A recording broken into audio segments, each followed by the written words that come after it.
This segment is sponsored by Springfield Clinic.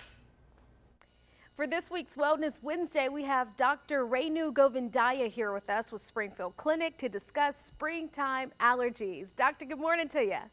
Hi, good morning. So happy to have you here and talk about allergies because it's so important, especially this time of year. People are out sneezing, coughing all over the place. Talk about some of those common signs of springtime allergies.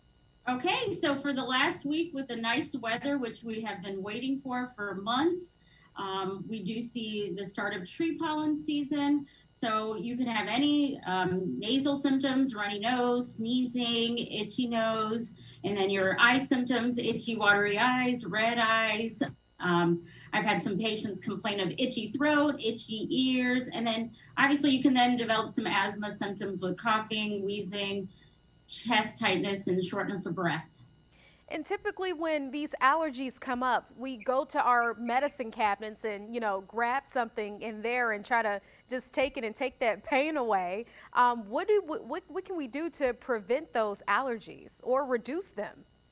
I mean, I think the best is to reduce, obviously, a lot of the outside is what we see a lot of pollen outdoors. So try to really minimize your exposure to pollen indoors. So some of the easy things you can do is just close windows, air conditioning, being really good about showering every night, especially if you've been outside.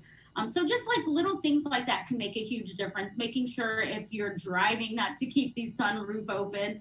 So little things like that can reduce symptoms. And I always tell patients, I think the biggest thing to do is make sure adults, children shower every night, because a lot of kids are playing sports or playing outside because we've all gone stir crazy throughout the winter. Yes, a nighttime shower, and it'll have you sleeping well too. Exactly. So talk about this really quick. I want to know, I feel like this in-between weather kind of gets people as well. It feels great outside during the day. You're like, I don't need a jacket. Do you think that people also need to just continue to monitor and, wear those layers of clothes? Do you think that will help?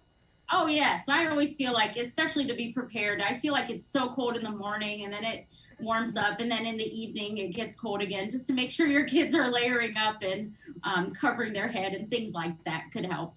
And I think this year is very, very interesting. I know last year's allergy season, we had the start of this coronavirus. And so even now with it, I think you still have to be cognizant of some of those symptoms and kind of compare the symptoms and see what your exposures are, and then kind of make a decision what you think, if you think it's more like a coronavirus infection versus your typical spring allergy symptoms. Yeah, that's a great point. You definitely want to differentiate the two. And really quick before we let you go, what point do you think it's time to come and see an allergist? I think if if you're suffering, you're miserable, can't sleep, can't function, you try some of the over-the-counter remedies and nothing's working, that's the best time you should seek care with an allergy doctor.